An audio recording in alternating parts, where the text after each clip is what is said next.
Continuamos con los talleres de Saber Pro. Hoy es el tercer taller de Saber Pro. Para comenzar el día de hoy, entonces tenemos el tema de problemáticas psicológicas. Este es un tema bien importante porque muy seguramente ustedes saben que el Saber Pro tiene parte de conocimientos o competencias generales y competencias específicas. Entonces, competencias generales es matemática, escritura, inglés, competencias cívicas, y la parte específica sí es lo relacionado con la profesión. En nuestro caso, pues en psicología, muy seguramente ustedes van a tener que presentarlo en el campo de psicología clínica, de problemáticas psicológicas. Parece ser que ese va a ser su campo, pues porque las instituciones pues tienen el derecho de elegir en qué campo inscriben a los estudiantes para presentar el examen. Ustedes saben que hay cierto tipo de tipos de preguntas que probablemente les van a salir en el examen. De esos, creo que son 5 tipos. Ok, yo elegí tres de esos para que pues, podamos practicar como con el mismo tipo de preguntas que les pueden salir en el examen. Entonces, la idea de la metodología es la siguiente. Pues yo tengo cada una de estas preguntas, me gustaría que cada uno de los que estamos acá, todos los que estamos acá, entonces trate de responder cada una de estas preguntas con la respuesta. Esta primera sección de preguntas es de opción única, o sea que de estas 4 opciones tienen que elegir solo una respuesta correcta, y me gustaría que una persona que crea que sepa la respuesta pues nos dé su respuesta y la justificación de esa respuesta, y luego vamos a discutir alrededor de eso.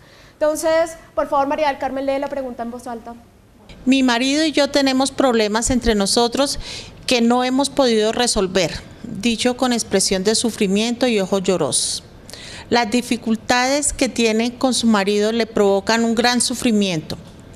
El anterior es un ejemplo de la habilidad terapéutica de clarificación, parafraseo o parafrasis, reflejo.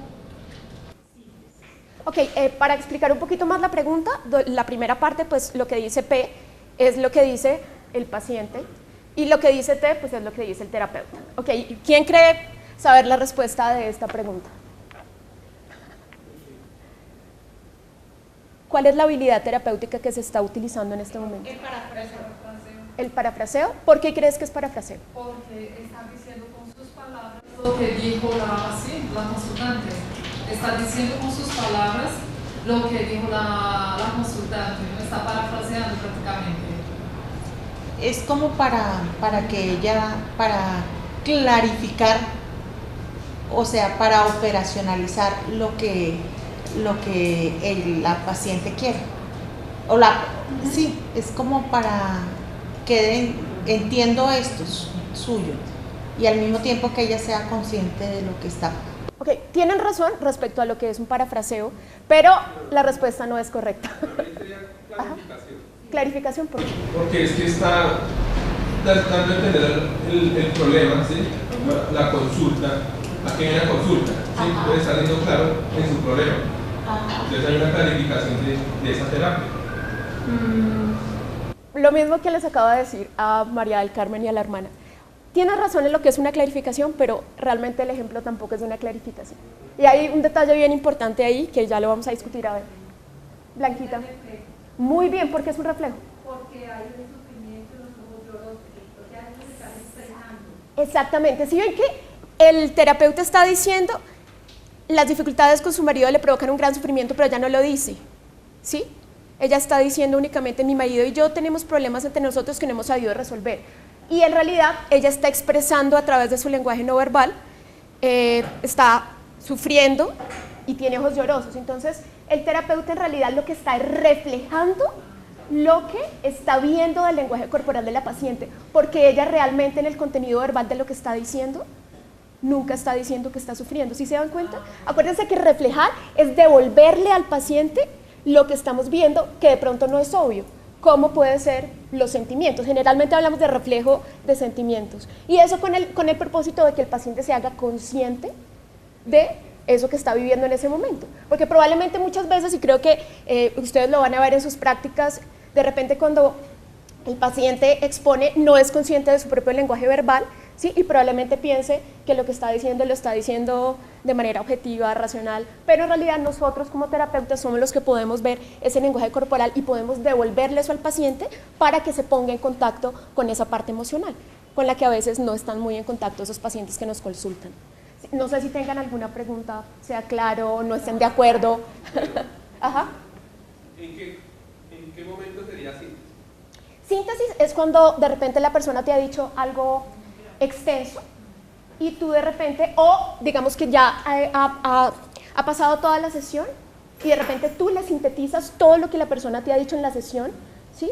A modo de cerrar puede ser la terapia o a modo de pasar a otro capítulo, ¿sí? Pero algo muy extenso, de repente tú haces un resumen y se lo devuelves al paciente, también con el objetivo de que el paciente se dé cuenta que tú le has puesto atención, ¿no? Porque muchas veces acuérdense que ese paciente también está muy nervioso y de repente cuando ustedes están con él y de repente si viene de un ambiente invalidante donde otras personas no le ponen mucha atención, él a veces no se siente escuchado. Es resumir, básicamente esto es la síntesis, resumir algo que el paciente ha dicho, puede ser durante toda la sesión, durante una porción de la sesión y devolvérselo al paciente resumido. Eso básicamente es la síntesis. ¿Ok? No sé si tengan alguna otra pregunta. Muy bien. Nos vamos a pasar con la siguiente pregunta. Ok. Bueno, María.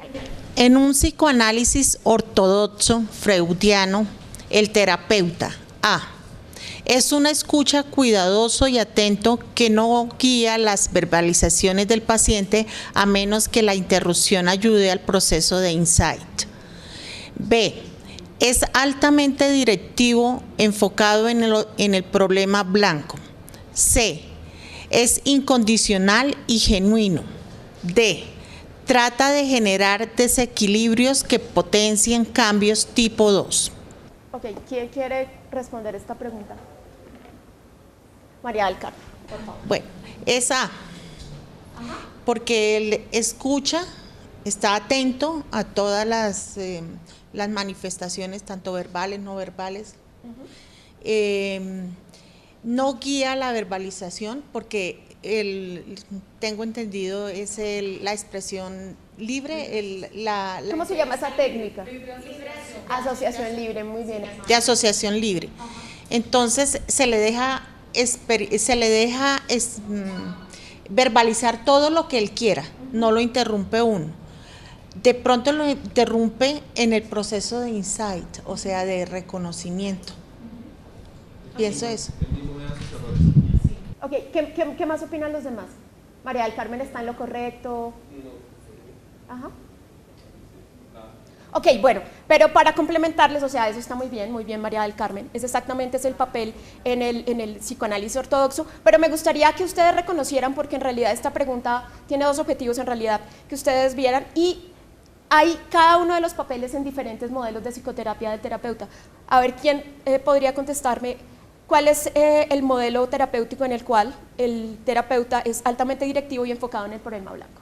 O sea, cada uno de los distractores son de 4 modelos diferentes. Entonces, ya que ustedes de repente han visto esos modelos, me gustaría que de pronto pudieran reconocer cuál será el modelo del distractor B. Ajá. Eso corresponde a diferentes modelos de terapia. A ver, ¿a qué modelo corresponde de su hermana? La D, listo. Vamos en desorden, no hay problema. Ajá. No. Ajá. Muy bien, María del Carmen. El D es sistémico, porque ahí es donde hablamos de cambios tipo 1, cambios tipo 2. Muy bien, María del Carmen. Ok, y vamos otra vez al distractor B. ¿En qué modelo terapéutico el papel del terapeuta será altamente directivo y enfocado en el problema blanco? ¿Ah? ¿En psicoanálisis? No, porque acabamos de decir exactamente que el papel del psicoanalista es el del ITEMA. Muy bien, ¿por qué, María del Carmen? Porque se focaliza en el problema, no en el paciente, y porque está en el aquí y el ahora. Muy bien, realmente en el modelo conductual, a diferencia, miren que el papel en el psicoanálisis es no directivo, es permitir al paciente que proyecte y que todos sus contenidos inconscientes en realidad se manifiesten libremente. En el conductual es altamente directivo, quiere decir que todo el tiempo el terapeuta está tratando de llevar al paciente a que se centre en el problema blanco, ¿sí? A diferencia de otras terapias que en realidad abarcamos toda la personalidad, por eso de repente son terapias mucho más extensas. En un modelo conductual, en realidad nos enfocamos en un problema o problemas blancos, ¿sí? Y por eso son enfoques mucho más cortos, mucho más puntuales, y probablemente, digamos, para la resolución de los problemas pueden ser a veces mucho más rápidos. Ok, y el C, que es el único que nos queda. Humanista.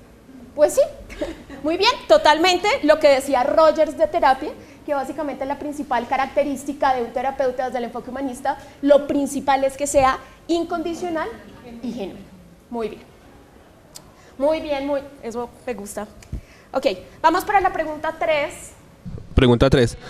Desde una perspectiva, la depresión es el resultado de la pérdida de la consideración positiva incondicional, que conduce a una disparidad inmanejable entre el yo y el verdadero y el ideal.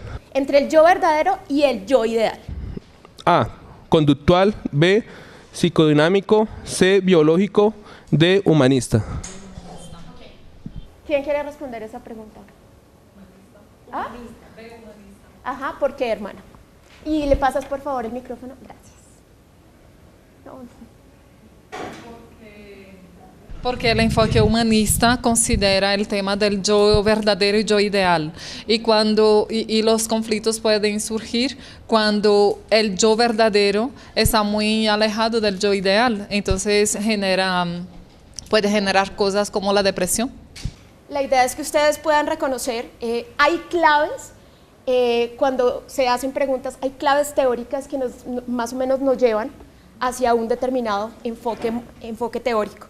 Y definitivamente esa disparidad entre el yo verdadero y el yo ideal, pues realmente el único modelo que habla de eso, pues finalmente es el modelo humanista, ¿no? Porque, digamos, yo he trabajado esta pregunta muchas veces en psicología clínica y muchos estudiantes la contestan mal, que por eso me llamó la atención que hubieran sabido de una la respuesta, y siempre me dicen que es psicodinámico. ¿Ustedes se imaginan por qué? Pero eso le ha pasado a... Muy bien. Simplemente porque tiene la palabra yo, ¿sí? Pero acuérdense que, así como tiene la palabra yo, desde el psicoanálisis hablamos de un yo, no hablamos de un yo ideal, un yo irreal, ¿sí? Hablamos de yo y de otras instancias psíquicas en ciertos modelos, pero nunca hablamos de yo ideal o yo... Entonces, esa es la diferencia. Muy bien. Ok, vámonos a la pregunta número 4. ¿Quién le quiere leer? Un paciente está llevando a cabo un proceso psicodinámico. En una sesión emergen a la superficie una serie de contenidos inconscientes muy difíciles de manejar para él relacionados con su padre. A la siguiente sesión el paciente olvida su cita. El anterior es un ejemplo de represión, resistencia, transferencia o cotransferencia. Resistencia, porque ¿le pasas el micrófono, por favor? Gracias. Porque hay una parte que dice que son muy difíciles de manejar para él, ¿sí? Relacionados con su padre. En la siguiente olvida su cita, entonces como resistir al problema que está sucediendo, al problema que está enfrentando. Para mí sería resistencia. Muy bien, acuérdense que las resistencias en terapia se pueden manifestar de muchas formas, ¿sí? Puede ser a un paciente que se le olvidan las cosas que tiene que hacer o que tiene que decir. Puede ser eso, que de repente se le olvida la cita. Acuérdense que cuando hablamos de resistencia no es un proceso consciente, no es que el paciente diga, es que yo no voy a ir a terapia porque se manejó algo que me molesta, sino que en realidad al paciente le va a surgir algo, ¿sí? Es exactamente lo que pasa en otras manifestaciones de las que habla Freud, como los lapsus, ¿sí? Como los olvidos, que son manifestaciones del inconsciente ante algo que nos causa... Exactamente. Pero acuérdense que es una pulsión inconsciente que está evitando que se manifieste, entonces nuestro yo consciente va a hacer cosas para evitar que finalmente eso salga a la conciencia. Muy bien. Vamos a la pregunta número 4. Bueno, ahí nos faltó las letras, pero en fin. ¿Quién le quiere leer, por favor? Blanquita. Una persona con terror a cometer errores en situaciones sociales, deja de ir a eventos de su empresa que le podrían servir para ascender en su carrera.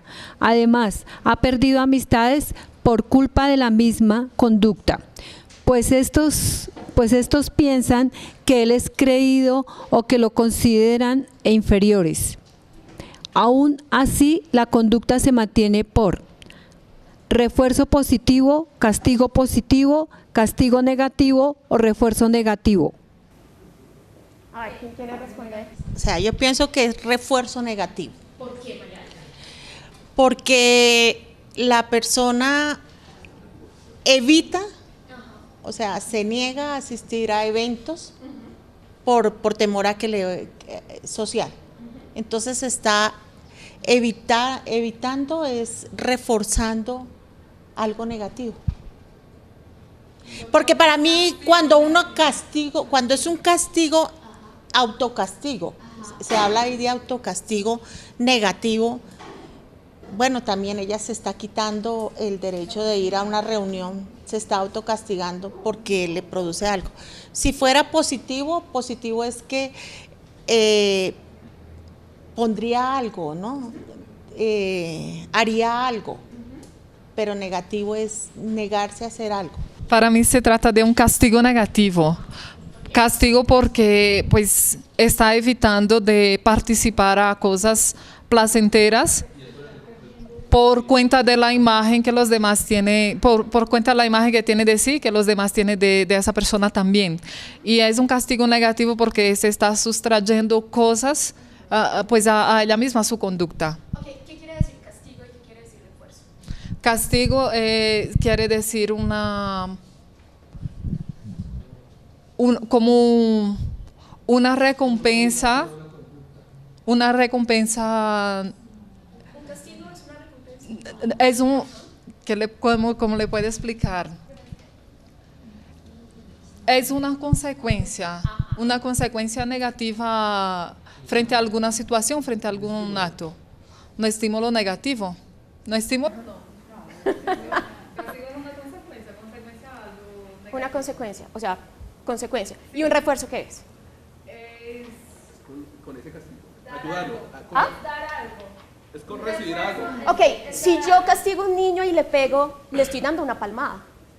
Le estoy dando algo. Es un castigo positivo. Porque si yo le doy una palmada, es castigo y porque... Porque es algo desagradable. El castigo es algo desagradable. O sea, ustedes dicen que si es algo agradable es refuerzo y si es algo desagradable es castigo. No. Ajá. O sea, lo castigo... Es lo negativo, no va a ser lo negativo. El castigo puede ser positivo y negativo. Ok. De la palabra refuerzo y de la palabra castigo. En primer lugar, luego nos vamos a meter con positivo y negativo. El refuerzo es hacer algo para que la persona es esto, llevar a la persona a que haga de nuevo las conductas, a que se repita las conductas. Muy bien, esa es la clave de la diferencia entre la definición de castigo y reforzador. No tiene que ver si es placentero o no placentero, tiene que ver con la probabilidad de que la conducta a la que sigue se repita en el futuro o se extinga. Un castigo es un evento que hace que la conducta anterior se extinga, mientras que un reforzador es un evento que aumenta la probabilidad de que dicha conducta se dé más frecuentemente a futuro, ¿sí? Esa es la diferencia, no tiene que ver con si es placentero. ¿Por qué? Porque hay castigos que aparentemente son placenteros y hay reforzadores que aparentemente son negativos, pero al final están incrementando la probabilidad de que la conducta se dé en el futuro. Ok, ¿qué es lo que está haciendo esta persona? Eso es lo primero. Esta persona está, como dice María del Carmen, evitando situaciones sociales, ¿sí? Obviamente la persona probablemente no se siente feliz. Sin embargo, quiero que lean la última frase, la conducta se mantiene, ¿sí? O sea, la conducta de no ir a fiestas, de no ir a eventos, de ascender, ¿sí? La persona sigue evitando ir a todo eso. O sea, la conducta de evitación se sigue manteniendo, la persona sigue evitando. ¿Qué tipo de esa conducta se está mantenida? ¿Por qué? La conducta de no ir a fiestas, no ir a eventos. Miren que para la persona es aversivo, probablemente. O sea, la persona... Es un refuerzo negativo. Es un refuerzo negativo. ¿Pero por qué es un refuerzo negativo? Porque se mantiene. Muy bien. Es un mantenedor de la conducta. Evitar, en este caso, está siendo un mantenedor de la conducta. Diferente a una persona que evita y de repente el no ir a las reuniones lo hace sentir tan mal que termina volviendo a ir, ¿sí? Ahí sería un castigo, ¿sí? Entonces, por ejemplo, uno podría utilizar eso como castigo para ciertas personas que les encantan las situaciones sociales. Entonces, yo puedo decirle a una persona, si usted no se porta bien, no va a ir a eventos de su empresa. Entonces, ahí sería un castigo, ¿sí? En este caso, la persona no ir está, digamos, se está reforzando de manera negativa porque esa persona está incrementando su conducta de evitar, porque entre más evitan, la conducta de evitar se incrementa a futuro, pero además esa persona está, ¿y por qué es negativo? Porque esa persona está quitando algo de su medio. No, y también porque dice que lo considera una persona inferior. No, eso es lo que cree la otra gente. Por eso. ¿Sí? Pero, o sea, lo que quiero que sepan respecto a positivo y negativo, eso sí tiene que ver con agregar o quitar. ¿Sí? Digamos, cuando nosotros le damos un refuerzo positivo a alguien, es que ese algo incrementa la probabilidad de la conducta, pero le estamos dando algo que no estaba presente en el repertorio de ese sujeto. ¿Sí? Cuando le damos dulces a una persona, dulces que no tenía, pues le estamos dando un refuerzo positivo. ¿Sí? Porque esos dulces están incrementando la conducta anterior. La conducta anterior fue de repente cepillarse los dientes, entonces al darle los dulces incrementamos ese cepillado de los dientes a futuro.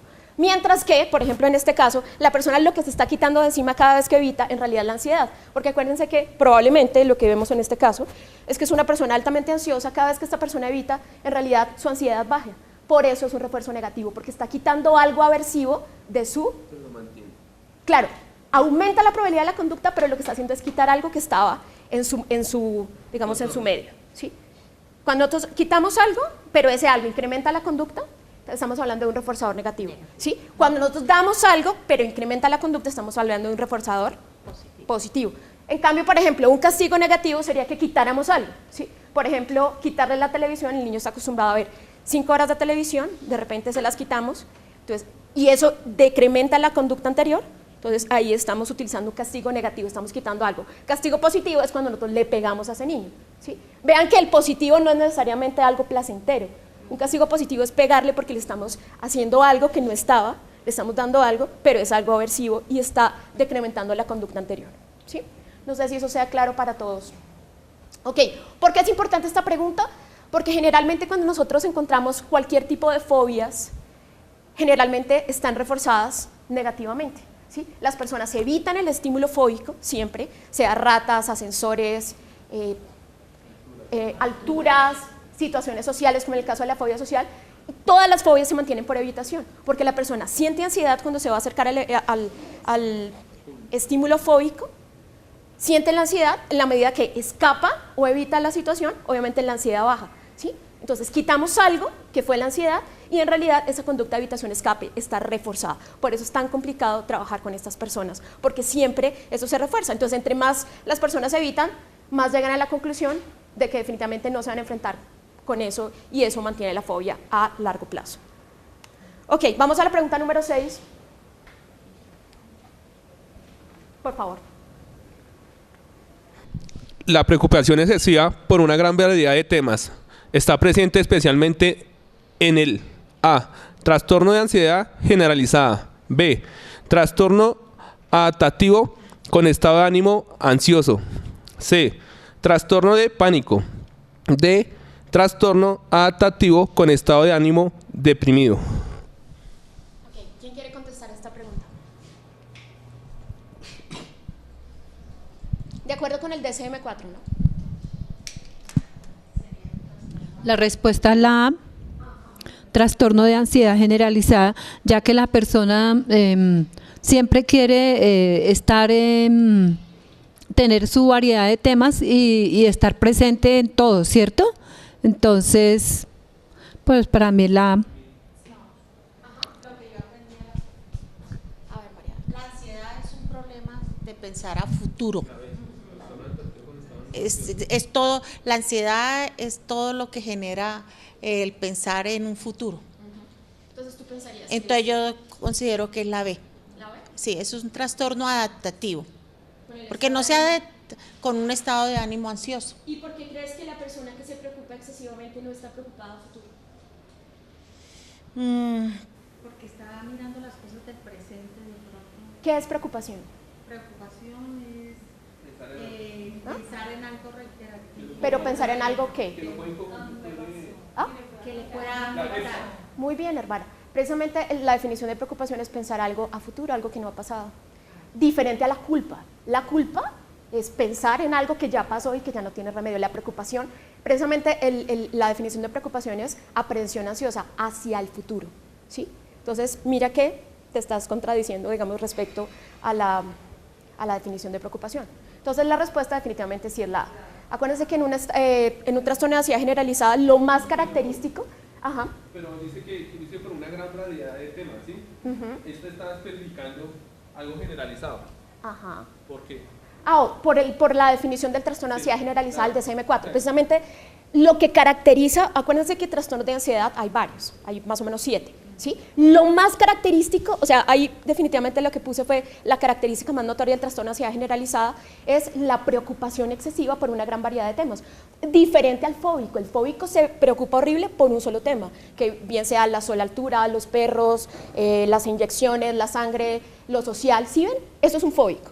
Está preocupadísimo por un solo tema o un área de temas, mientras que una persona con ansiedad generalizada está preocupada por todo tipo de cosas, se preocupa por el tiempo, por los hijos, por si dejó cerrado, por si dejó abierto, pero no hace nada, ¿sí ven? Diferente a un obsesivo compulsivo. Un obsesivo compulsivo es una persona, claro, con un alto nivel de preocupación sobre varias cosas, pero tiende a hacer cosas, tiende a hacer conductas compulsivas, conductas de chequeo, lavarse las manos, ¿sí? En cambio este no. Este lo característico es que tiene una variedad increíble de preocupaciones, pero al final no hace nada, ¿sí? Y eso hace que se le mantenga la misma conducta de preocuparse, porque en realidad los problemas, pues finalmente, pues nunca se solucionan, ¿no? Entonces los problemas se mantienen. Eso es lo característico del trastorno de ansiedad generalizada. Profe, no alcanzo a captar porque la B no es correcta. Ah, muy bien. Porque un trastorno adaptativo es cuando tú tienes una situación real, por ejemplo, tú cambiaste de trabajo, ¿sí? Y de repente enfrentarte a ese nuevo trabajo te causa un trastorno de ansiedad. Es parecido al estrés. El estrés tiene una causa real y uno responde de manera ansiosa frente a una causa real.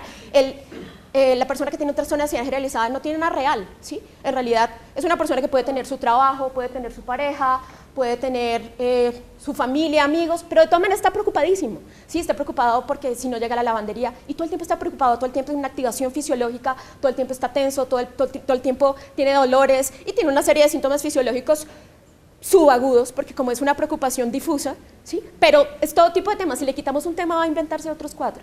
Ok, gracias. Ok. Muy bien, vamos a la pregunta número 7, si quieres leerla, por favor. El primer paso en un proceso de evaluación psicológica es A. Determinar las metas de la evaluación. B. Decidir qué se va a evaluar. C. Recabar los datos de evaluación. D. Seleccionar estándares para la toma de decisiones. ¿Quién quiere responder? Para mí sería pronto la B. ¿Por qué? Decidir qué se va a evaluar, porque primero toca operacionalizar pues el tema del proceso en la primera terapia o en la entrevista que se le hace al paciente. Entonces primero toca evaluar y operacionalizar la problemática al que viene el consultante o motivo de consulta. Para mí sería. Que puede ser la A, porque dice determinar metas. Yo tengo que tener unos objetivos claros a la hora de evaluar. Entonces, creo que ese es el primer paso, trazar metas, trazar objetivos. ¿Quiénes están de acuerdo con la A? ¿Quiénes están de acuerdo con la B? María del Carmen. Yo con la B. ¿Por qué? Sí, uno tiene que saber qué es lo que operacionalizar. Y quiero un ejemplo de un caso real. Una persona llega con este problema, ¿qué es lo que ustedes harían primero? ¿Cuál es el motivo de tu consulta? Ajá. ¿Qué te trae por acá? Ajá. Es lo primero, no Sí, diga. él viene a tema de consulta y lo llevo por un tema de infidelidad. ¿Sí? ¿De qué? Infidelidad. Infidelidad, ok. Infidelidad. Entonces tú le dices, para usted, ¿qué es infidelidad? Ajá. ¿Sí? Entonces él ya va a decir, para mí infidelidad es que de pronto mi esposo o mi esposa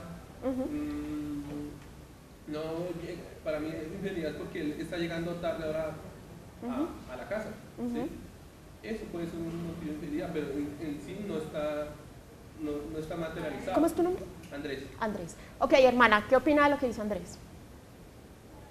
Y eso creo que hay que evaluar. Ajá. Porque es una buena polémica. Sí, tiene razón. Sí, es importante. Entonces, la B, sí, porque hay que ver qué evaluar y luego para qué, ¿cierto? Entonces, el primer paso, sí, tiene razón, Andrés, la B. Ok, muy bien. Pues definitivamente uno primero tiene que ver, acuérdense que el universo por el que vive una persona pues es muy extenso. Es decir, uno no puede evaluar absolutamente todo, ¿sí? Uno tiene que restringir el campo, como dirían desde el humanismo, el campo fenomenológico de este paciente, ¿sí? Y tenemos que restringir y determinar qué vamos a evaluar dentro de todo eso que ese paciente nos puede traer, porque finalmente podemos no evaluar nada, ¿sí? Entonces uno realmente primero tiene que elegir qué va a evaluar para después finalmente establecer unas metas de la evaluación, ¿sí? Pero primero uno tiene que enfocarse. Digamos, si yo soy un terapeuta que está interesado por el inconsciente, probablemente yo sé que lo que voy a evaluar es el inconsciente y dependiendo de lo que el paciente me esté diciendo, yo voy a determinar dentro de ese campo inconsciente, que probablemente es muy amplio, ciertos elementos que son sobre los cuales me voy a centrar. Porque, por ejemplo, si la persona de repente, dentro de lo que me está diciendo, me habla de un conflicto en la niñez y yo decido enfocarme en el aquí y en el ahora, voy a perder información muy importante y yo soy la que determino finalmente más o menos hacia dónde voy a orientar a ese paciente, ¿no? Entonces, definitivamente, pues, sí es la opción B. Muy bien. ¿Quién tiene el micrófono? Listo. Si quieres leer la siguiente pregunta. La habilidad terapéutica D consiste en comunicar al cliente las posibles relaciones entre sus conductas, emociones, pensamientos y acontecimientos con el fin de proporcionar una explicación a sus problemas y comportamientos. Para mí sería la confrontación. Porque la confrontación es como, digamos, de cierta manera, sentar al cliente y que evalúe una a una, digamos, sus conductas y emociones, el qué siente, digamos, en determinada acción, el qué puede pensar o cómo adaptaría su conducta ante cualquier situación que se le pueda presentar. Es como confrontarlo a lo que él mismo hace. ¿Qué opinan los demás? ¿Ah?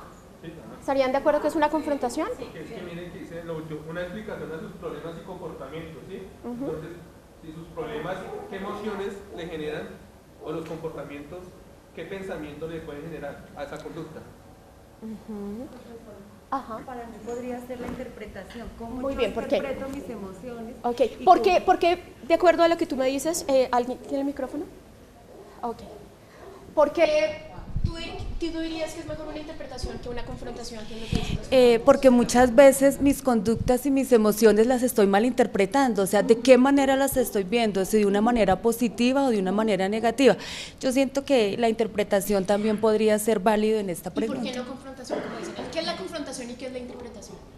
Bueno, yo interpreto que la confrontación es como cuestionarme, preguntarme el porqué de las cosas. ¿Cuestionarte? Confrontación como... Acuérdate que es una habilidad terapéutica, eso es lo que hace el terapeuta respecto a un paciente. ¿Qué es una confrontación? ¿Y cuándo la usarías?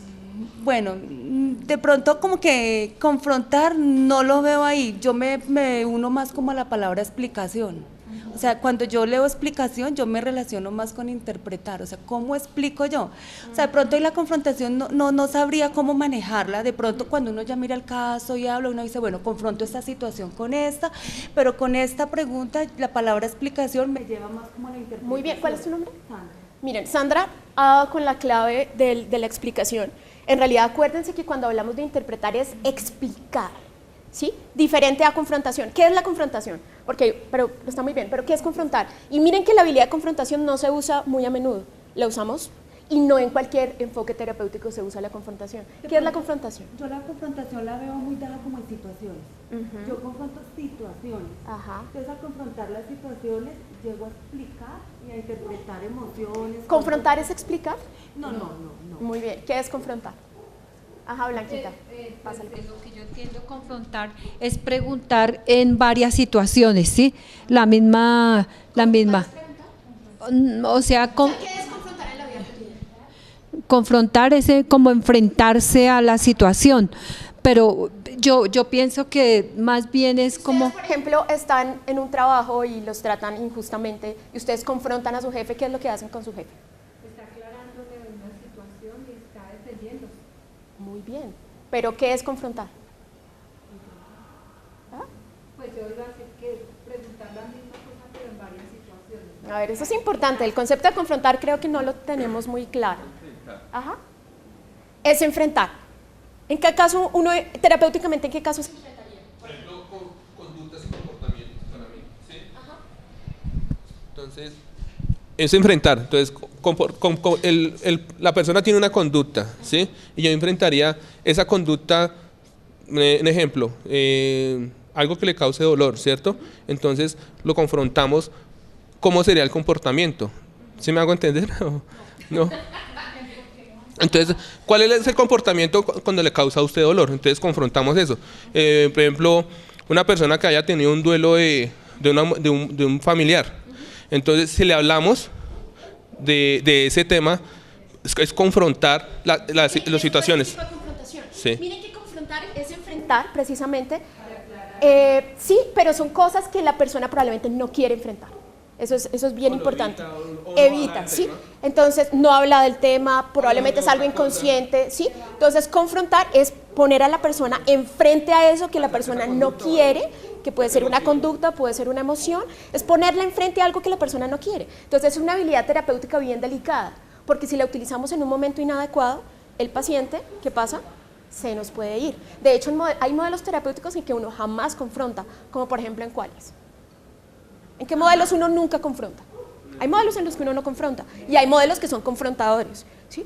Me imagino que el humanista. ¿Por qué? Porque desde un modelo humanista uno no confronta a sus pacientes. Es como que por la delicadeza de la persona, ¿no? Es una terapia centrada en la persona. Ajá. Y por el tema de la misma delicadeza, de la misma cercanía, de no frustrar tanto al cliente, sino de hacerle cercano, hacerse cercano al cliente. Exactamente. En cambio hay terapias donde sí se confronta. Por ejemplo, en el psicoanálisis, algunas interpretaciones son de tipo confrontador, ¿sí? Cuando, por ejemplo, la persona definitivamente está negando contenidos inconscientes y negando, y uno ve que ahí está la clave del asunto, uno pone al paciente, bueno, tú me has dicho que a ti no te preocupa esto, pero sin embargo yo veo esto, ¿sí? Es poner en evidencia algo que el paciente quiere evitar y que es molesto para el paciente. Eso es una confrontación. Pero si se dan cuenta, ustedes en la definición que tenemos, estamos hablando no de comunicar cosas dolorosas, mire, sino posibles relaciones entre su conducta. O sea, lo que decía Sandra, nosotros estamos es explicando. Explicar en realidad tiene que ver es con interpretar. Acuérdense que si vemos cada una de estas habilidades, clarificar es devolver básicamente lo que acabamos de escuchar de la persona para ver si lo que nosotros entendimos en realidad es lo que el paciente quiso decir, ¿sí? Pero nosotros no estamos dando una interpretación, no estamos explicando, ¿sí? Nosotros no le estamos evidenciando algo a la persona que la persona no quiere ver en una clarificación. Simplemente si la persona me está diciendo, no, es que yo soy inseguro, entonces uno devuelve digamos, si uno quiere hacer una clarificación, cuando tú dices inseguro, ¿te refieres a qué? Porque inseguro puede ser... ¿Qué significa para usted inseguro? Claro, eso es una clarificación. Porque esa misma inseguridad para mí puede ser una cosa, para ella puede ser otra cosa, para cada quien. Entonces uno pide que le aclare lo que la persona acaba de decir, ¿sí? Siempre que uno escucha algo que de repente uno puede estar interpretando de manera errónea, uno pide una clarificación. Si uno trata de hacer claro algo que no era muy claro. Un parafraseo, lo que ustedes dijeron, es devolver lo mismo que acaba de decir el paciente en las palabras de uno, ¿sí? Eso con el objetivo de que la persona se dé cuenta que uno está escuchando, ¿sí? Y segundo, que la persona continúe con su relato. Pero uno no está agregando nada nuevo, ¿sí lo ven? En esta uno pide que le expliquen algo, en la otra uno simplemente está devolviendo para que la persona se sienta escuchada, validada, mientras que en la interpretación yo explico, ¿sí?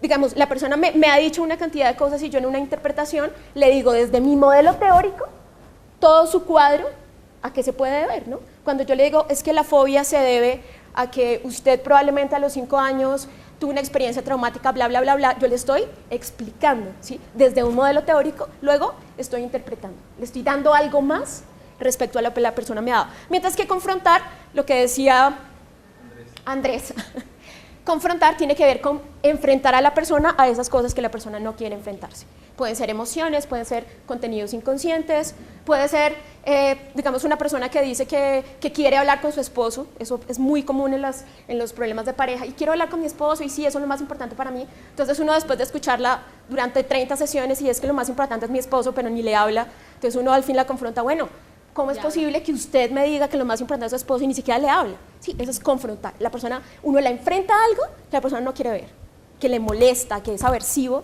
pero es clave. Y si uno no se lo pone, probablemente sobre el tapete, probablemente vamos a seguir patinando en el proceso terapéutico, muchas veces. ¿Ok? ¿Eso es claro o tienen alguna pregunta? Ok. Bueno, vamos a la siguiente pregunta. Este es otro caso. ¿Quién tiene el micrófono? Si quieres, pues lee tú misma. Juan está en una fiesta con su pareja María. De repente María saluda con cariño a Alejandro, uno de sus amigos.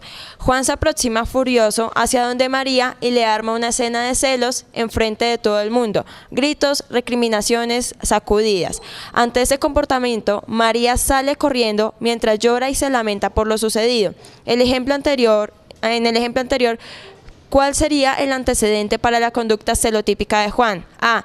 Estar en la fiesta con su pareja. B. La presencia de Alejandro. C. Los cuernos que María le puso en el pasado. Y D. Que María salude a Alejandro de manera afectuosa. La C, ¿por qué, Andrés? Porque estamos hablando de un antecedente, ¿sí? No una situación que haya pasado en el momento que sucedieron estos hechos. En algún momento en el caso se dice que María le puso los cuernos en el pasado. Puede ser. ¿Ah? Puede ser. Muy bien, pero acuérdense que cuando leemos un caso, nosotros la única información que tenemos es lo que está ahí. Sí. No hacemos prospectividad de nada. Entonces ahí estás proyectando. Está haciendo una contratransferencia. Una proyección, ok. Pero acuérdense, o sea, digamos, tratemos de concentrarnos en lo que nos dice el caso, o sea, no en suposiciones. ¿Cuál es el antecedente? ¿Por qué y por qué la D? Que María es muy cariñosa. ¿Ah? ¿Por qué la D? Porque en el caso, en la descripción del caso se dice que saluda con cariño a Alejandro. Ok, ¿y por qué no podría ser estar en la fiesta con su pareja si finalmente también está en la fiesta con su pareja? Pero puede estar en la fiesta. Porque generalmente no es que las fiestas causen celotipia, sino que es la relación, y como yo me relaciono con otras personas es que voy a provocar o a sentir celos. Ok. Ok, ¿qué es un antecedente? Y eso tiene que ver, es como cuando nosotros hacemos un análisis funcional de la conducta. ¿Qué sería un antecedente que tiene que ver con lo que decía Andrés? ¿Qué es un antecedente de la conducta? ¿Ah? La situación que desencadena la conducta. Muy bien.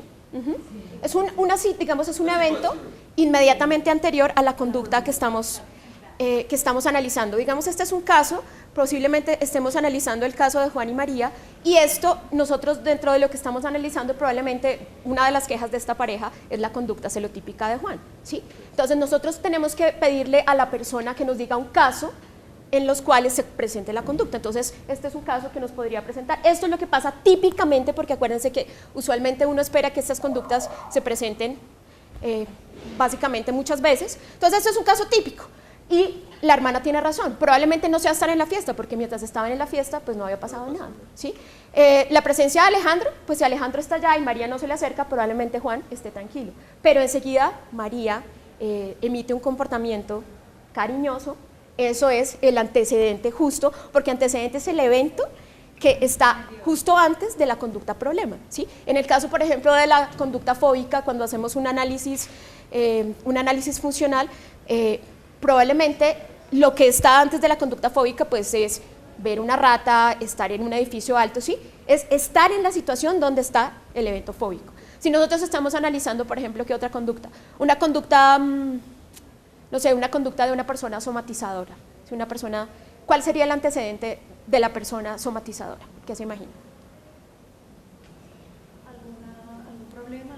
Muy bien, un evento estresante. Miren que las personas somatizadoras no tienen dolores en el vacío, ¿sí? Siempre es un evento estresante, por ejemplo, el marido le dice, mi amor, nos vamos a divorciar, ¿sí? Ay, es que la señora, uy, Dios mío, el lumbago, la ciática, el colon, ¿sí? Hay un antecedente y es claro, ¿sí? Lo que pasa es que como todo esto, realmente uno no es consciente, ¿sí?, de las situaciones. De repente cuando uno hace como esta instantánea en el tiempo de una situación, uno ve claramente los elementos y en realidad ve qué es lo que está disparando esta conducta celotípica de Juan, y definitivamente pues sí es que María salude. Digamos, si María le puso los cuernos en el pasado, ¿sí?, eso no es un antecedente, eso es un factor predisponente.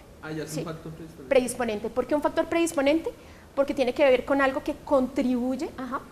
Y un antecedente no podría ser que ese mismo amigo, o sea, Juan hubiera tenido una novia antes y ese amigo se hubiera metido con la novia de Juan antes. Eso sería un factor de predisposición.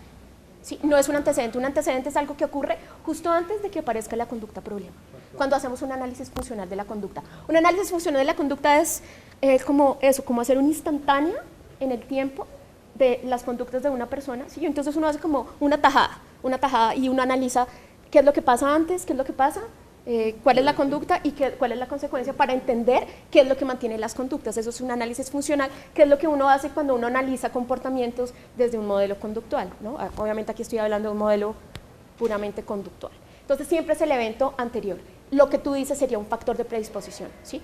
Porque en realidad contribuye a que él tenga ese comportamiento, pero si no tiene este evento antecedente, él no presentaría la conducta celosa, por más que el tipo hubiera tenido todos los affairs ahí del mundo, pero sí es un factor de predisposición. Muy bien, ¿tienen alguna pregunta sobre este caso? Muy bien. Ok, bueno, esta sí es una pregunta sobre ética, pues traté de no meterles muchas porque creo que ustedes ya hicieron un taller de ética, pero sin embargo se me coló. Entonces si quieres léela, Sandra, por favor. A un terapeuta especializado en psicología clínica conductual le llega un paciente interesado en que le practique hipnosis. El terapeuta accede para no perder el cliente. Aunque nunca ha manejado dicha técnica, este terapeuta está faltando principalmente al principio ético de A. Responsabilidad, B. Confidencialidad, C. Competencia, D. Bienestar del usuario. ¿Competencia? ¿Por qué competencia? Porque no es competente para realizar ese trabajo. ¿Y por qué no es competente para realizar una hipnosis? Porque no está capacitado para eso. No recibió una especialización en eso. Entonces, es incompetente. La hipnosis, más o menos, ¿en qué modelo la trabajaríamos? En el psicoanálisis. Muy bien. Y sin embargo, en realidad no se usa mucho. No se usa mucho. De hecho, Freud la descartó porque era una técnica que no era. Podría ser también responsabilidad, porque yo siento que hacer hipnosis es algo supremamente delicado, porque es que yo estoy moviendo los niveles de conciencia de las personas y también podría ser responsabilidad. Sí, pero miren, digamos, leyendo la pregunta con más detenimiento, el final de la pregunta dice, está faltando principalmente A.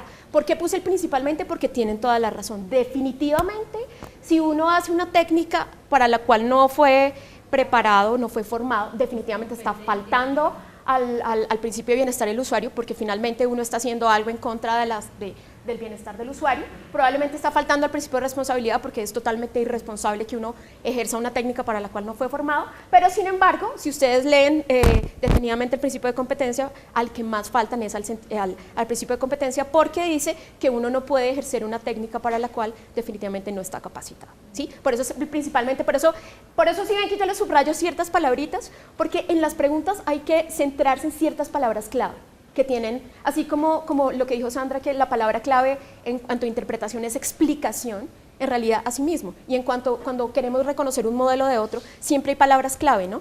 Cuando están hablando de términos que tienen que ver con el inconsciente, entonces enseguida nos vamos a remitir a un modelo psicodinámico. Cuando hay palabras que tienen que ver con hechos y conductas, ¿sí ven? Hay palabras clave y así mismo en las preguntas hay palabras clave que nos llevan a que interpretemos la pregunta. Porque en realidad, pues uno puede estar faltando básicamente a 3 de los principios. Ok, Sandra, lee por favor la siguiente. Él consiste en el reforzamiento sistémico de las aproximaciones sucesivas a la conducta terminal y la extinción de las aproximaciones anteriores. A. Moldeamiento. B. Modelamiento. C. Condicionamiento operante. D. Refuerzo positivo. Ajá, ¿quién quiere responder? Esto es una técnica, ¿no? Una técnica que se usa en terapia. ¿El C? Condicionamiento operante, ¿y por qué? No sé, no. Consiste en reforzamiento sistemático. Pues aquí decimos que es el condicionamiento operante, para mí no sé, consiste en el reforzamiento sistemático, ¿sí? Ya estamos hablando de un reforzamiento, ¿cierto? El condicionamiento operante consiste en ¿qué? En reforzamientos, puede ser positivo, negativo, en castigos positivos o negativos.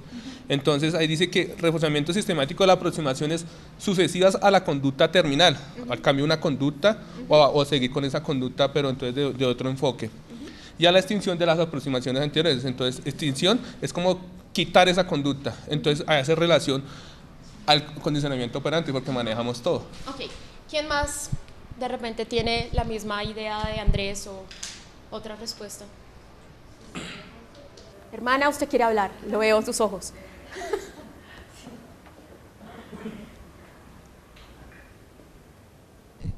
Pienso que es el moldeamiento. El moldeamiento, o sea, la A. Muy bien, ¿por qué?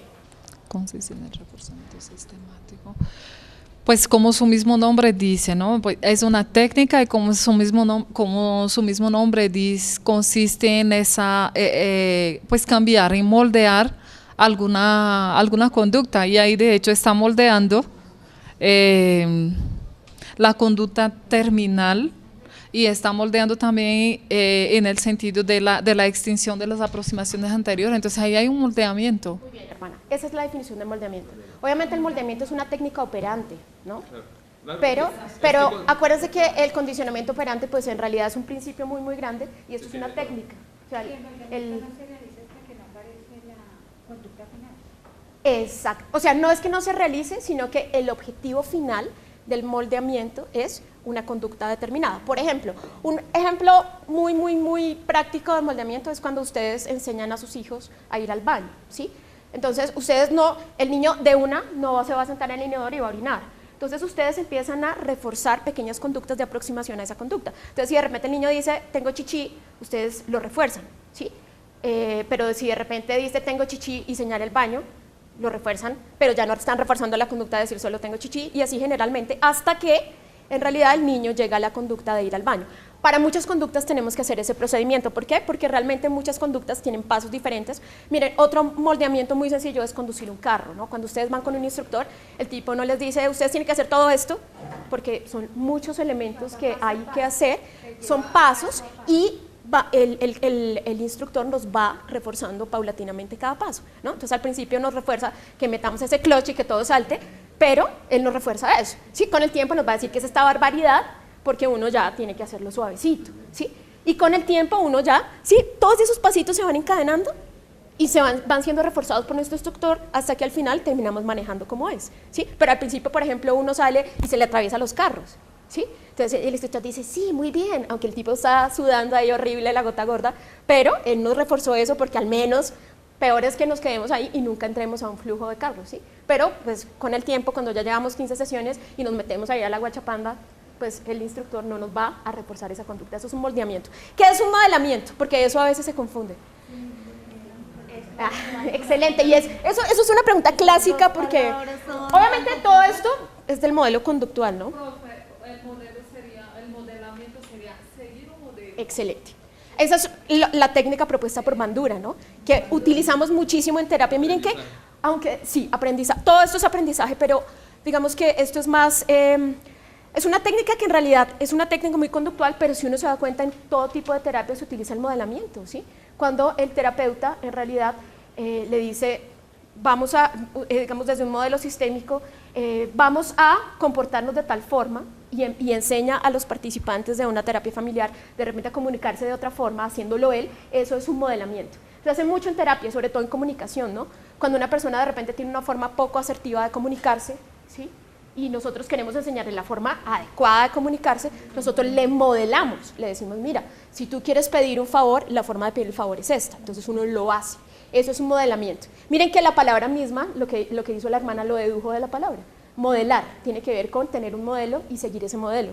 Mientras que el moldeamiento tiene que tener con formar pequeños pasos. Si ustedes se dan cuenta, moldear una plastilina es y le dando forma poco a poco.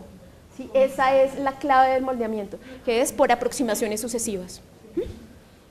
Ok, condicionamiento operante pues es el principio realmente, básicamente de todas estas conductas, y el refuerzo positivo pues en realidad tiene que ver con lo que hablábamos antes. Es un refuerzo positivo es el hecho de que un evento, exactamente, aumente la probabilidad de una conducta que lo sigue inmediatamente.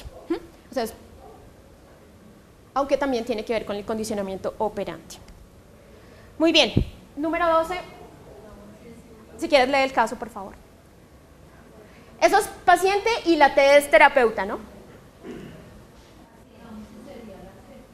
No, pero primero leanla, por favor. Paciente, tengo miedo de perder el control durante un ataque de pánico. El terapeuta, ¿qué quiere decir con perder el control?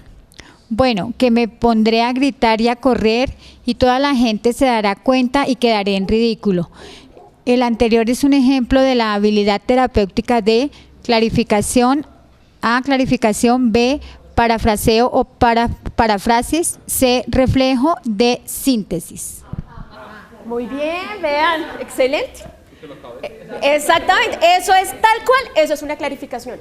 Y es súper importante porque a veces uno cree que está entendiendo lo que el paciente le está diciendo, pero en realidad muchas veces uno tiene la interpretación de uno de lo que uno está entendiendo. Y ante esas situaciones es mucho mejor preguntar y no quedarse con la idea que uno tiene de la situación. Muy bien.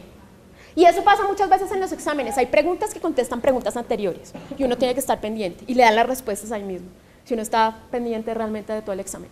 Ok, siguiente pregunta. Si quieres leerla también, por favor. ¿No se siente usted mal al desear engañar a su pareja? La anterior pregunta, A, está bien formulada porque ayuda a guiar el buen comportamiento del paciente. B, está mal formulada porque implica un juicio de valor negativo hacia el paciente. C, está bien formulada porque denota que se ha escuchado el relato del paciente. D, está mal formulada porque implica una pregunta cerrada.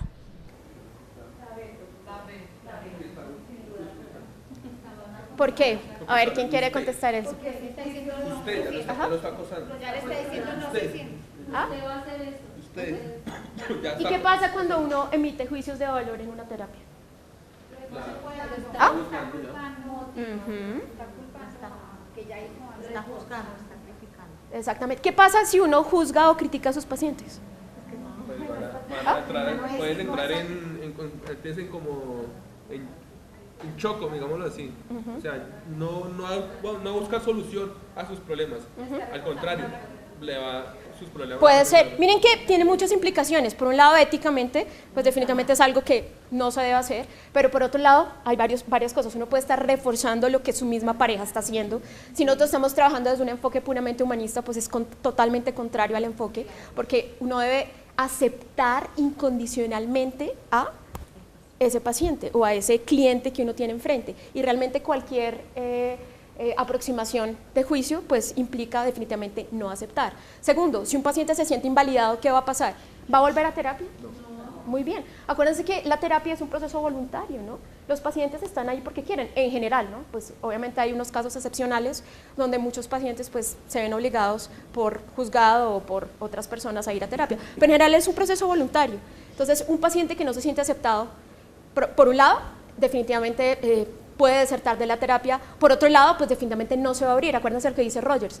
Si nosotros no aceptamos incondicionalmente a los pacientes, pues ellos nunca van a abrir y van a dejar, van a ser genuinos, lo que no pueden ser en otros espacios. O sea, ellos no van a ser los genuinos que puedan ser en ese espacio terapéutico porque se van a sentir juzgados, ¿no?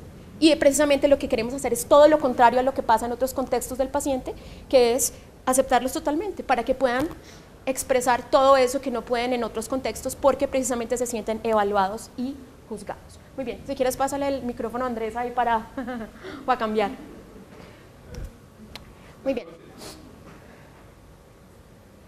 Un paciente se ha sentido deprimida durante 3 años y presenta sentimientos de insuficiencia e incapacidad para enfrentar las responsabilidades como madre y esposa. Su familia reporta que ella comenzó a sentirse mal después de su segundo embarazo.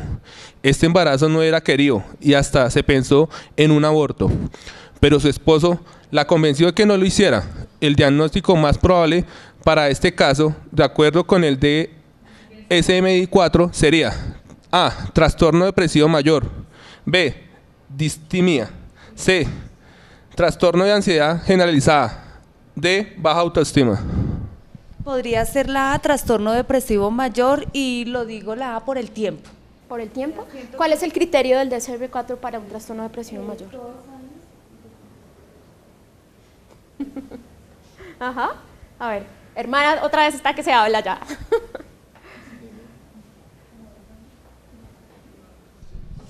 Pues yo estoy de acuerdo con Sandra, que es la A, trastorno depresivo mayor, por la duración del tiempo. O sea, según lo que reporta acá es continuado, ¿cierto? No me acuerdo lo que dice el DSM-3 con respecto, pero es un tiempo congruente. Entonces, me imagino que después de los 6 meses.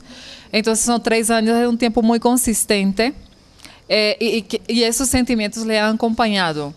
Y además, o sea, las otras opciones no serían tampoco, porque, por ejemplo, una distimia tiene que ver únicamente, según me parece, con el estado de ánimo. Pero ahí va más allá de eso, o sea, ella vive deprimida ya. Entonces no creo que sea una distimia, menos a un trastorno de ansiedad generalizada o baja autoestima. No, para mí es... Hay unos antecedentes, ¿no? Digámoslo así. Por ejemplo, de suicidio, de no dormir, de una persona que de pronto no come, no sale. Pues en ningún momento se presenta eso ahí, ¿sí? Pues para mí no sería... Sería como baja autoestima. ¿Baja autoestima? Ok, baja autoestima es un criterio, una categoría diagnóstica del DSM-4. Miren lo importante que es leer bien las preguntas. Ajá. Ajá. Sí, no, baja autoestima no existe.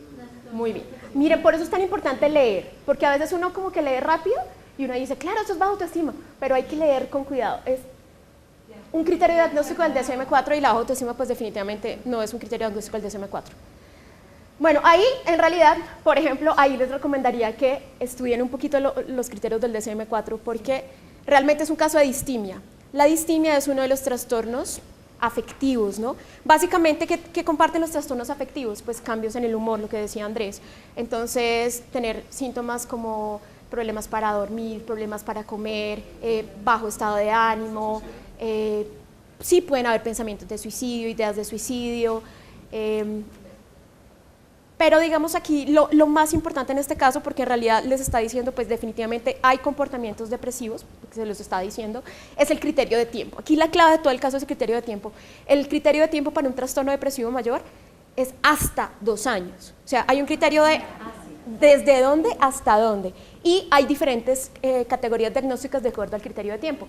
Definitivamente aquí la respuesta es distimia, porque la distimia se diagnostica a partir de 2 años de presentar el mismo trastorno. Sí, la distimia, a diferencia del trastorno depresivo mayor, que es agudo, es decir, que la persona presenta los síntomas, digamos, floridos, como, claro, deja de comer, deja de dormir, pero probablemente en un lapso después del evento desencadenador, la distimia se diagnostica cuando la persona sigue durante mucho tiempo con estos síntomas afectivos de manera no tan aguda, ¿sí? O sea, probablemente esta persona ya no tiene los problemas para dormir que tenía al principio, ya no tiene los problemas de comer y etcétera, pero sigue presentando como todo el cuadro de que se siente como inútil, cansada, ¿sí?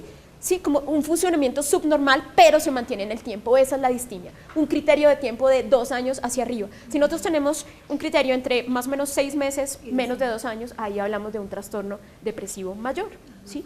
Y haber presentado más de un episodio depresivo mayor. Acuérdense que eso también es importante. Un episodio depresivo mayor es una ocasión en que se presentaron los síntomas. Un trastorno es cuando la persona ha presentado varias veces esos episodios depresivos mayores, que es la diferencia también entre un trastorno de pánico y un ataque de pánico, ¿no? Un ataque de pánico es una persona que de repente súbitamente ha tenido palpitaciones, se enrojece, tiene miedo a morir, pero eso es un ataque, le ocurrió una vez, durante 10 minutos se le pasó, eso es un ataque. Un trastorno de pánico es cuando esa persona ha tenido más de 2 de esos ataques y concomitante con eso, pues la persona empieza a evitar situaciones en las cuales se les pueda desencadenar un ataque de pánico. Entonces ahí hablamos de trastorno, ¿sí? Entonces aquí, en este caso, sobre todo por el criterio de tiempo, hablaríamos de distimia, ¿sí? Muy bien. Esta pregunta les va a gustar más a la hermana y a María del Carmen. A ver, ¿quién le lee esta pregunta? Andrés, por favor. La escuela sistémica toma especialmente en cuenta las jerarquías y los roles familiares que conforman la estructura del sistema. A. Estructural estratégica. B. Interaccional o de palo alto. C. De Milán y de cibernética. Esta es bien teórica, ¿no? Les metí muy pocas preguntas, pero creo que hay que manejar autores básicos. Definitivamente, porque eso pues se los pueden preguntar.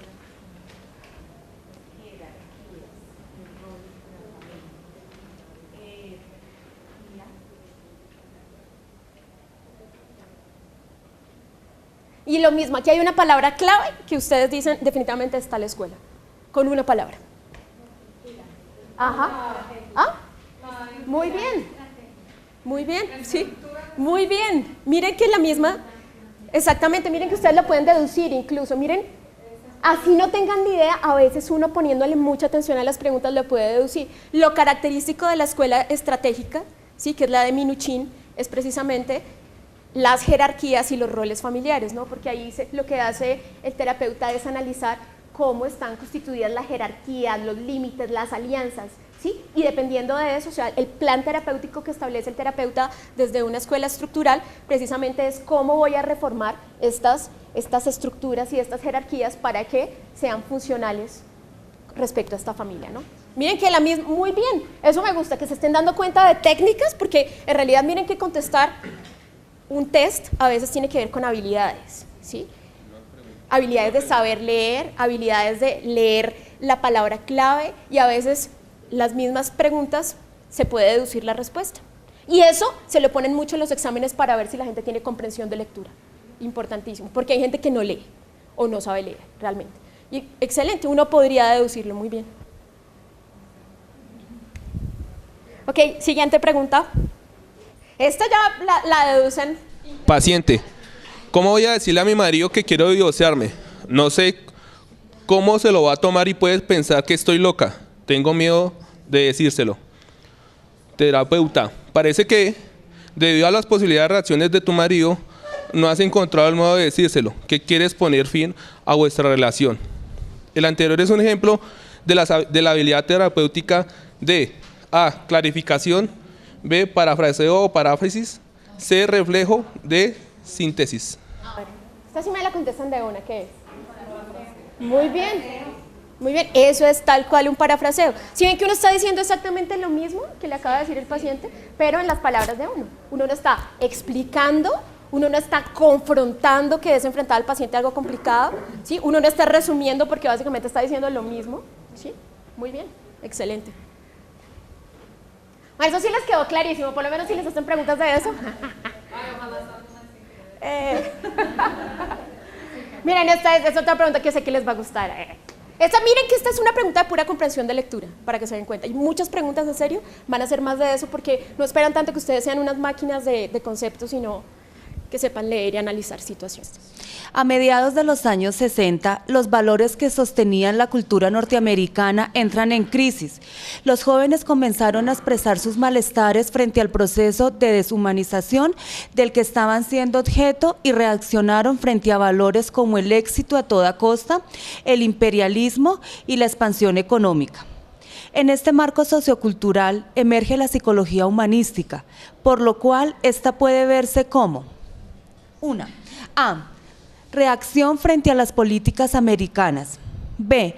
Forma de reaccionar frente a la intromisión en Norteamérica de una corriente contraria a los valores típicos de esta nación, como es el psicoanálisis. C. Respuesta filosófica, científica ante una sociedad en profunda crisis social, cultural e ideológica. Y D. Teoría psicológica que podría dar respuesta a los diferentes problemas ideológicos que vivía la sociedad norteamericana. A ver.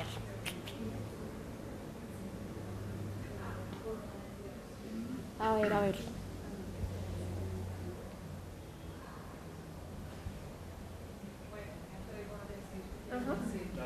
Ajá, ¿por qué? Porque el humanismo es en primer lugar una corriente filosófica.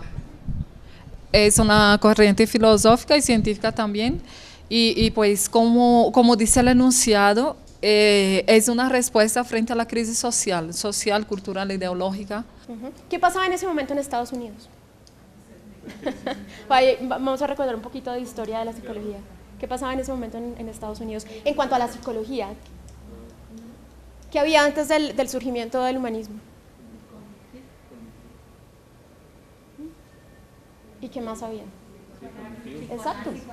Estaban los dos modelos clásicos, estaba el psicoanálisis y estaba emergiendo el conductismo. Acuérdense que el conductismo surgió como una respuesta también, como una contrapropuesta frente al psicoanálisis, que era como la corriente que dominaba la clínica a principios del siglo XX, ¿no? Ok, muy bien, esa es la respuesta. En realidad es una respuesta filosófica, ¿sí?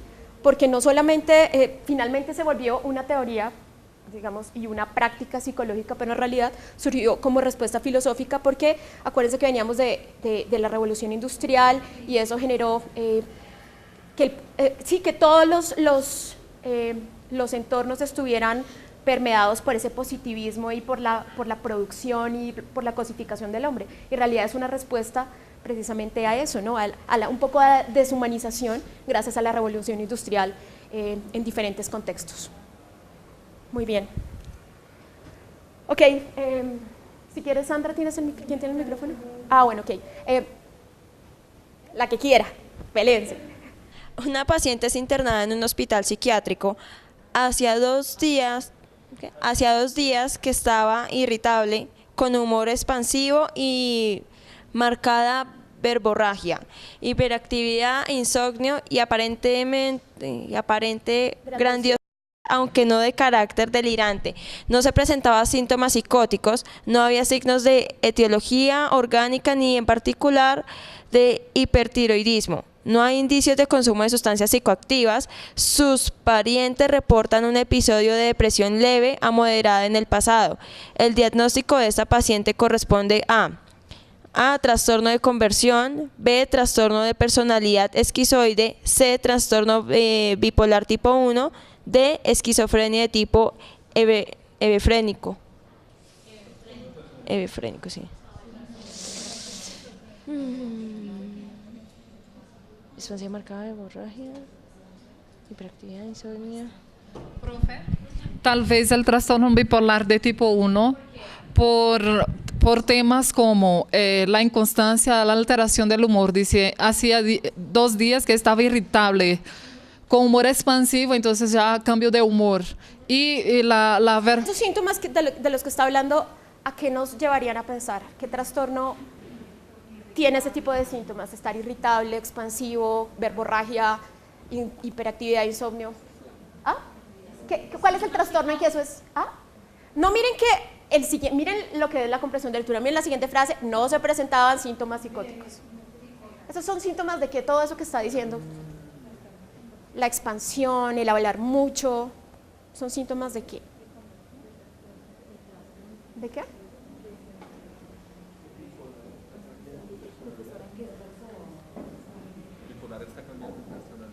No de personalidad, ¿de qué cambia un bipolar?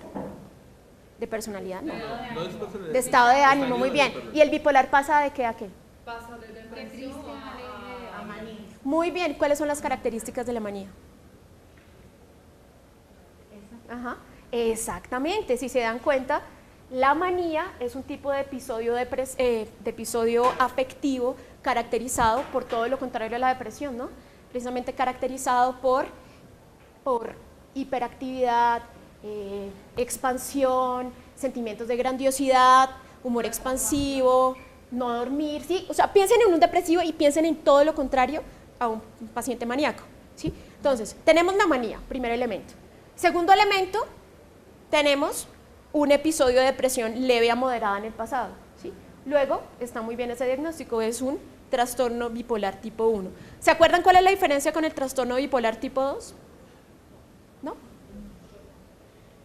Ok, la diferencia básicamente es que los pacientes no presentan realmente un episodio de manía como tal, sino algo que se conoce como hipomanía. Quiere decir que sí se aceleran, sí están como más activos y más rápidos, pero no llegan digamos, al diagnóstico de manía que requiere, por ejemplo, esto de no dormir varios días, de dejar de comer, ¿sí?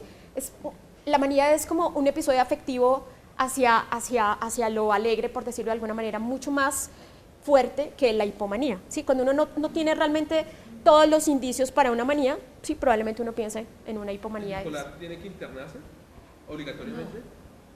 Depende, no necesariamente internarse, pero probablemente sí haya que medicarse. O sea, hay que medicarse, ¿por qué? Porque lo que muestran los estudios es que es un trastorno que tiene que ver con la regulación de los neurotransmisores en el cerebro, ¿sí? Y que se va a volver a repetir en el futuro, ¿sí? Los estudios han mostrado que muy probablemente una persona que tenía un episodio maníaco, la probabilidad de que presente otro a futuro es grande y, digamos, un episodio maníaco sí puede poner en peligro la vida del paciente. Por ejemplo, a esto lo internaron, porque en realidad aunque uno piense, bueno, pero esta persona lo que se siente es más feliz, precisamente ahí el problema. Digamos, un depresivo sabe que se siente mal, ¿no? El depresivo sabe, hombre, me quiero morir, tiene conciencia de trastorno, mientras que el maníaco, como está hacia el otro polo, en realidad muchas veces se siente feliz. O sea, el maníaco no quiere que lo bajen de acá.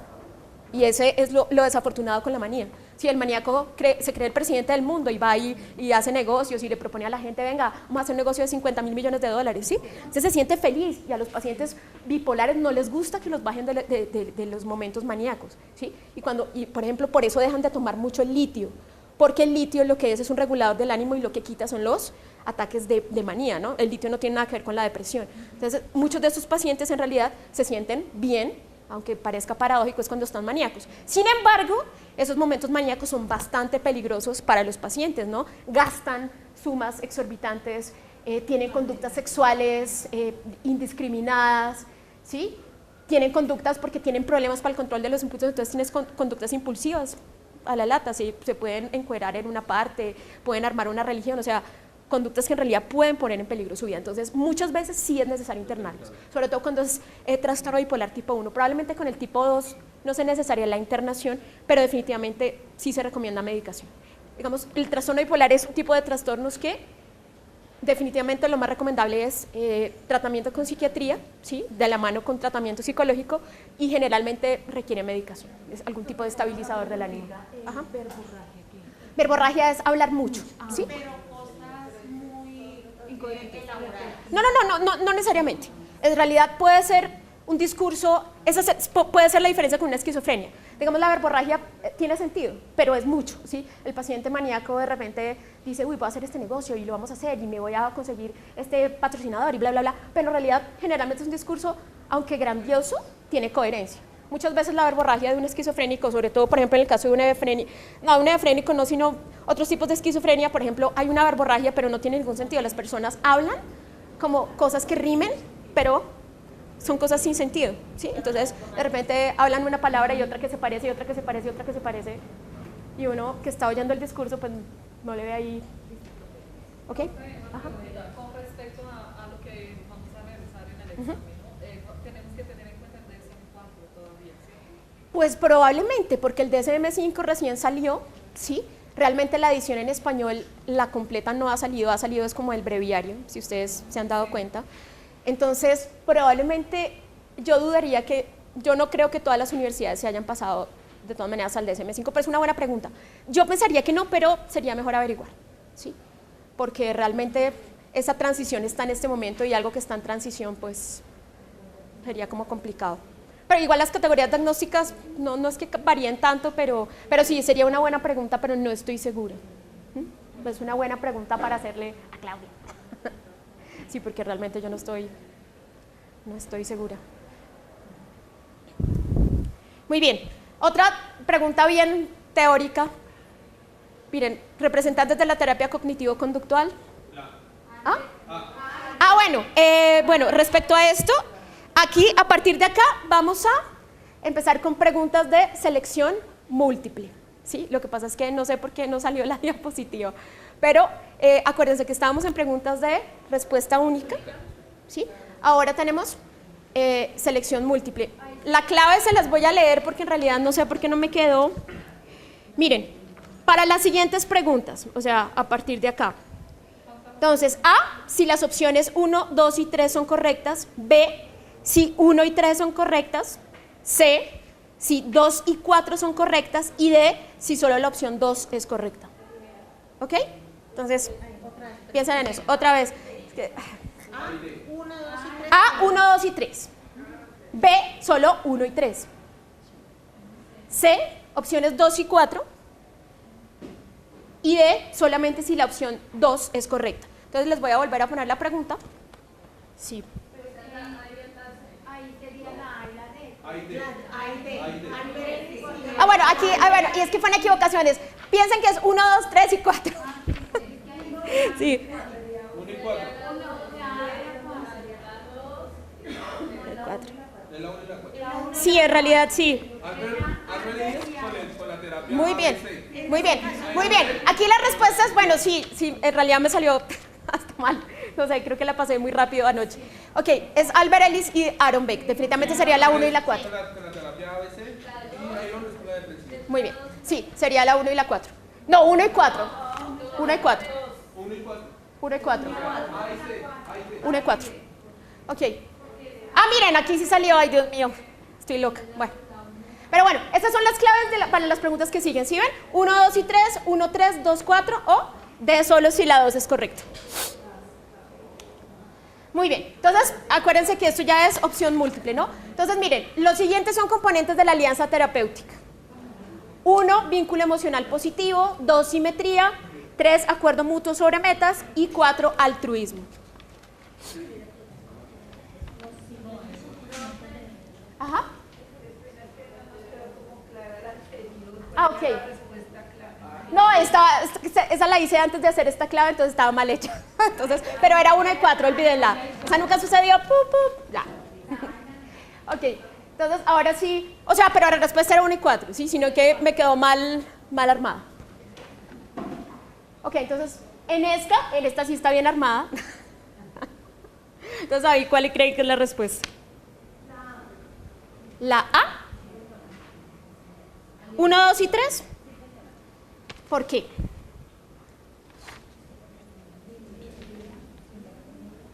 ¿Qué es la simetría? Primero es como el vínculo, el rapport que tiene uno con el paciente. Ajá. La simetría es pues yo generarle mucha confianza, estar como en una posición muy... ¿Eso es simetría? No, ¿Qué es simetría? la simetría es la igualdad de Ajá. relación, de situación que se genera entre dos Ajá. personas. En toda terapia, ¿el terapeuta y el paciente tienen la misma posición jerárquica en cualquier terapia? Muy bien. Eso quiere decir que esa es la respuesta. Muy bien, ¿no? Pero miren que tenemos que analizar es lo que significan las palabras. Claro, hay modelos terapéuticos en los cuales se espera una relación simétrica, por ejemplo, ¿en cuál? ¿En qué modelo teórico se espera una relación terapéutica simétrica? En el humanismo. Mientras que en otros modelos, acuérdense, es muy asimétrica, por ejemplo, ¿en cuál? En el psicoanálisis. En el psicoanálisis, ¿en cuál más es una relación asimétrica? En el conductual. En realidad. Obviamente, la relación es más asimétrica en el psicoanálisis porque realmente el presupuesto de la terapia es que el terapeuta es el que tiene los conocimientos, ¿sí? Y es el que puede hacer la interpretación, mientras que el paciente pues es un paciente, ¿sí? Es el que no tiene los conocimientos y él solo probablemente no puede llegar al insight. Entonces definitivamente la simetría no es característico de cualquier terapia. Miren que aquí están hablando en general de la alianza terapéutica en cualquier terapia, no les están hablando de un modelo, ¿sí? Entonces, ¿cuál sería la respuesta? Muy bien. ¿Y la respuesta es? Muy bien. Esa sería la respuesta. Muy bien. ¿Por qué altruismo no? ¿Pero por qué no?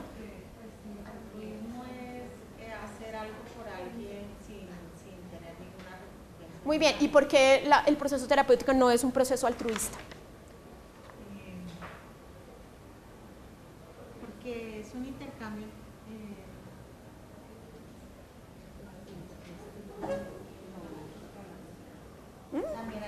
Pero tú tienes...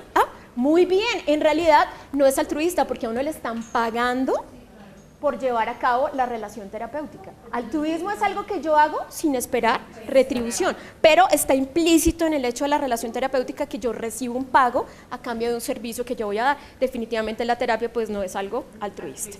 ¿Sí? Ok, entonces definitivamente la respuesta pues será la B. Muy bien, siguiente. Las siguientes son motivaciones funcionales para ser psicoterapeuta. 1, el deseo de comprenderse mejor a sí mismo y superar los propios problemas. 2, la capacidad de negación de las gratificaciones personales. 3, el deseo de superar la sensación de soledad. Y 4, la tolerancia a la ambigüedad.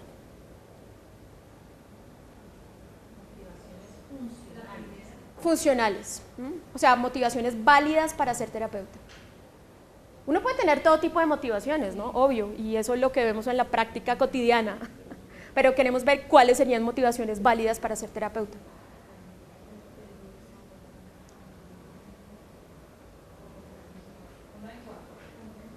¿1 y 4? La 1, ¿y por qué? ¿Por qué, Blanquita, la 1? Sí, porque esa es una motivación de la mayoría de los... Pero acuérdense que no estamos hablando de las motivaciones reales, sino de lo que debería ser la motivación de un terapeuta, ¿sí? No estamos hablando de las motivaciones ideales, de las motivaciones reales, sino de las, que podríamos decir, de las ideales. Porque a la medida que hay una mayor comprensión de sí mismo, pues se puede comprender más el otro también. Y pues se plantea Roger también, ¿no? Esa genuinidad del terapeuta, tener la vida como más resuelta para que sea más funcional a la hora de... Claro, pero acuérdense que una cosa es motivación y otra cosa es, digamos, lo que tú ya haces como terapeuta para formarte. Motivación es algo que es como algo previo a la decisión de yo ser terapeuta, ¿sí? Entonces, lo que recomiendan realmente los libros de clínica es que eso no sea la motivación por la cual tú te vuelves terapeuta, porque en realidad tú lo que estás buscando es resolver tus propios problemas y eso no debería ser la motivación con la cual tú empiezas a hacer psicoterapia, porque tú pierdes la objetividad y pierdes elementos de lo que te está diciendo el paciente. O sea, definitivamente como parte de la formación de un terapeuta, al final debe conocerse a sí mismo, pero esa no debe ser la motivación por la cual tú te vuelves terapeuta. Desafortunadamente, eso es lo que uno ve muchas veces en la práctica, ¿no? Muchas personas que se meten a psicólogos clínicos porque tienen una cantidad de problemas no resueltos de la niñez o problemas no resueltos de la vida cotidiana y deciden, no por vocación de servicio, sí, que es realmente de servir al otro, sino por resolver mis propios problemas. Entonces la persona cada vez que está en ese encuentro terapéutico lo que está es resolviéndose a sí misma y eso es una motivación egoísta, ¿sí? Que es diferente definitivamente, que es otra cosa, a que uno cuando ya se forma como terapeuta, claro, debe comprenderse a sí mismo porque uno tiene que ver dónde están sus puntos ciegos y otra cantidad de cosas, pero la motivación, ¿sí? Y eso lo dice cualquier libro, eso no va a ser la motivación por la cual uno elige ser terapeuta, porque siempre va a, de alguna manera va a permear su práctica terapéutica. ¿Sería qué? ¿Solo la 2? No, 2 y 4. ¿Por qué? ¿Y por qué, Blanquita? ¿Por qué la 2? Primero, no involucrar su parte personal, como dice la profesora, ¿cierto? Ya, pues, tolerar la ambigüedad de la persona que nos está tratando. ¿Y por qué la 3 no? Porque es autorreferencia y también. Muy bien. También es personal. Y miren que también suele ser una motivación que uno ve en muchos terapeutas. De repente tienen una vida familiar vacía, relaciones interpersonales pobres y terminan siendo terapeutas para llenar esa parte interpersonal, pero definitivamente pues esa nuevamente no es la motivación porque terminan es volviéndose amigos de sus pacientes, ¿sí? En vez de ver un caso objetivo y detrás de hacer lo mejor por ese paciente, en realidad cuando uno, miren la diferencia que es tratar a un amigo a tratar a un paciente, ¿no? Uno a su amigo pues no le va a decir muchas cosas, ¿sí? Porque uno tiene miedo de que esa persona lo deje de querer. Uno por su paciente muchas veces va a tener que confrontarlo, pero cuando uno está movido realmente porque esa persona me quiera, pues definitivamente uno no va a dejar de hacer cosas por el bien de esa persona, ¿sí? Porque uno está pensando eso en uno mismo. ¿Sí ven lo peligroso que es eso? Sí. Entonces en realidad tienen razón, sería la 2 y la 4, que tiene que ver con negar las gratificaciones personales nuevamente porque uno no está en una relación terapéutica para satisfacerse a sí mismo, sino para servir al otro, ¿sí? Y en esa medida uno va a hacer lo mejor para el otro, así uno inmediatamente se sienta triste, ¿sí? Cuando uno confronta a un paciente y ese paciente lo odia a uno, que puede ser una reacción contratransferencial totalmente normal, ¿sí? Uno tiene que posponer la gratificación de uno ser querido siempre. Uno quisiera que todos los pacientes lo quisieran a uno, pero uno tiene que posponer eso por el bien del paciente. Entonces, sí, pueden haber unas sesiones en que ese paciente lo deteste a uno, cuando uno le diga, oiga, pero en realidad todo lo que usted me ha contado parece un montaje o lo que sea, ¿sí? Entonces uno, claro, lo van a odiar, ¿sí? Los pacientes a veces salen tristes de terapia, a veces salen molestos. Cuando ustedes hacen, por ejemplo, una terapia de exposición para superar las fobias, ¿sí? Que es una terapia muy, muy complicada, obviamente el paciente se siente furioso con uno, ¿sí?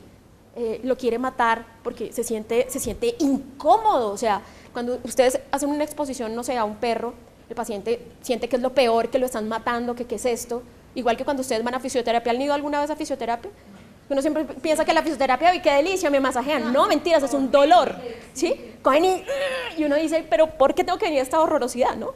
Y a uno como terapeuta le toca hacer eso mismo, ¿sí? Muchas veces causar un dolor a corto plazo para producir beneficios a largo plazo.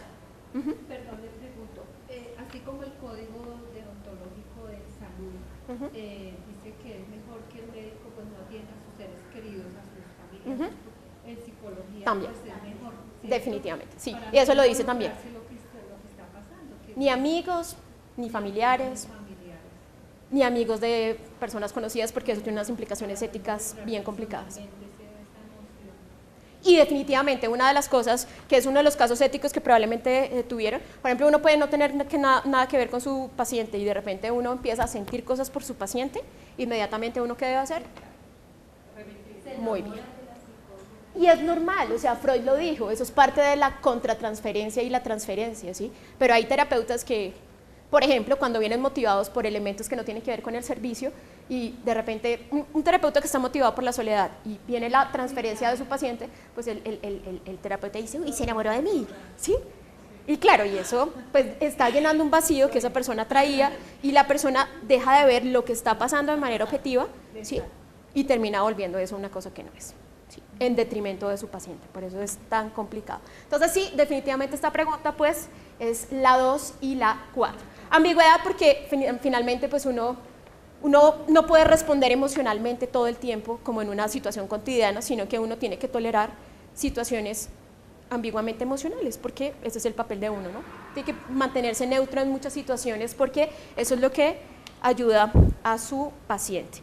Bueno, esta pregunta, algunas de las características terapeuta-cliente comunes a todas las formas de psicoterapia son una relación terapéutica altamente emocional y privada, la relación simétrica e incondicional con el terapeuta, una teoría o conjunto de principios, una alta directividad por parte del terapeuta. No puede ser simétrica.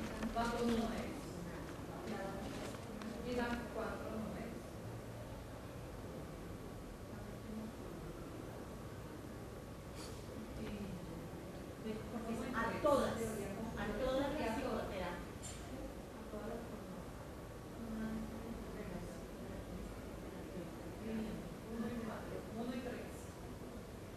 La hermana dice 1 y 3, ¿qué más opinan los demás?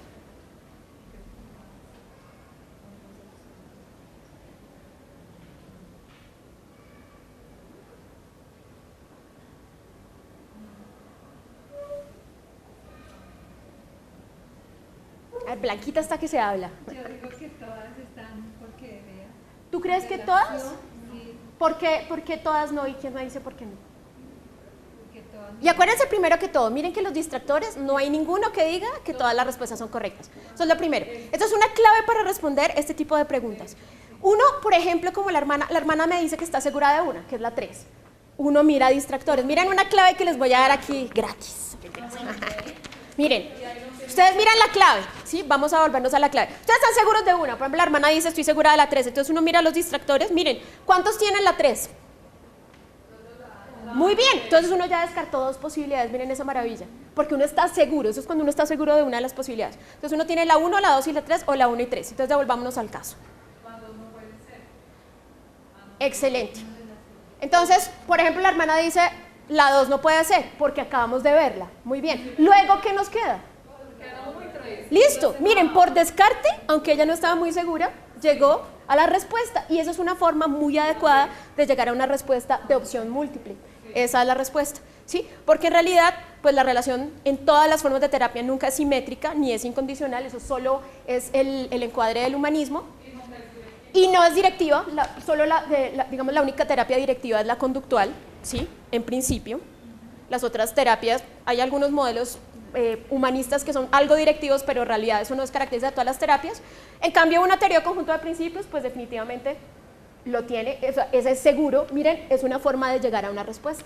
Excelente. Por deducción. No necesariamente uno a veces no sabe exactamente la respuesta, pero en estas uno empieza a descartar opciones. Eso es lo bonito de este tipo de preguntas. Sí. Porque definitivamente, Blanquita, la opción de todas, o sea, si tú dices son todas, ya ves que la tienes mal, de plano, ¿sí? Porque esa opción no existe. Ok, y vamos a la última, porque creo que ya ustedes se tienen que ir para clase. Entonces, de las siguientes, ¿cuáles pueden ser fuentes posibles de hipótesis para un psicólogo clínico? Entonces, 1, observación de casos clínicos, 2, autoobservación, 3, los blogs publicados por otros psicólogos y 4, resultados de investigaciones previas.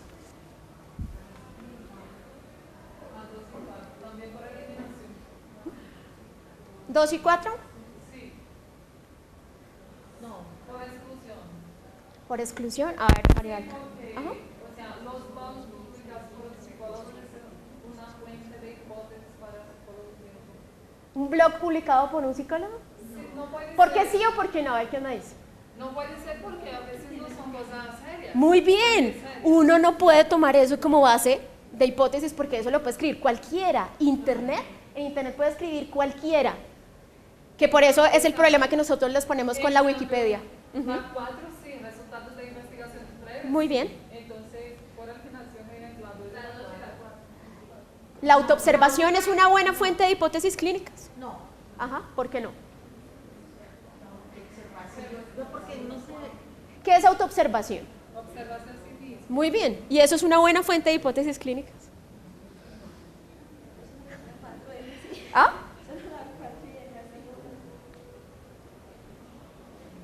O sea, ¿están seguros de la 4? Eso está muy bien. Si nos devolvemos a las claves, miren, ¿están seguros de la 4? Ah, es que esta está mal. Muy bien, no, eso está... Ven. Sí, en realidad es la 1 y la 4, eso me pasó lo mismo, sí. Pero bueno, ahí me quedó mal. Me quedó mal. Pero en realidad sí, es la 1 y la 4. Porque realmente la autoobservación, pues, no es una fuente objetiva, ¿sí? Acuérdense que uno a sí mismo, pues, lo que uno ve de sí mismo en realidad no es muy objetivo, porque uno, es como uno no ve cuando crece, uno no ve cuando envejece, uno se mira al espejo y siempre se ve joven. ¿Sí? En cambio, los que lo ven por fuera, diferente a la observación de casos clínicos que uno los está viendo, eso sí, ustedes cada vez que trabajan con pacientes puede ser una fuente de hipótesis y definitivamente los resultados de investigaciones previas, ¿sí? Realmente las opciones 2 y 3 son demasiado subjetivas, sujetas a todo tipo de errores y pues definitivamente no deben ser tomadas como base para hipótesis clínicas. Bueno, creo que se nos terminó el tiempo, desafortunadamente. ¿Ah? Bueno, listo. En 1897, Freud comenzó el autoanálisis de sus sueños, técnica que se convirtió en fundamental en el psicoanálisis.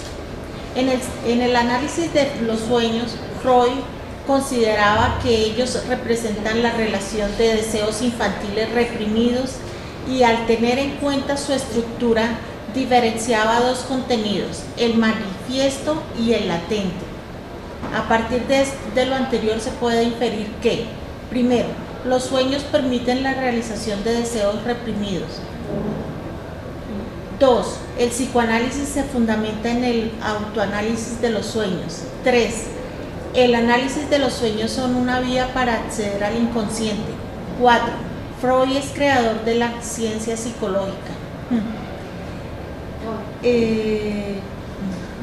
Y que eso es más de comprensión de lectura, si uno no haya leído realmente la teoría psicoanalítica. 1 y 3. Muy bien, 1 y 3, ¿por qué? Porque realmente la opción 2, el psicoanálisis fundamenta en el autoanálisis de sueños, pues es totalmente incorrecto y realmente en el texto nunca lo dicen, ¿sí? Y el 4, pues no tiene nada que ver con el texto, si se dan cuenta. Y realmente los otros dos, pues se pueden deducir a partir del párrafo sobre Freud, ¿no? Entonces sería 1 y 3, que creo que es la opción B.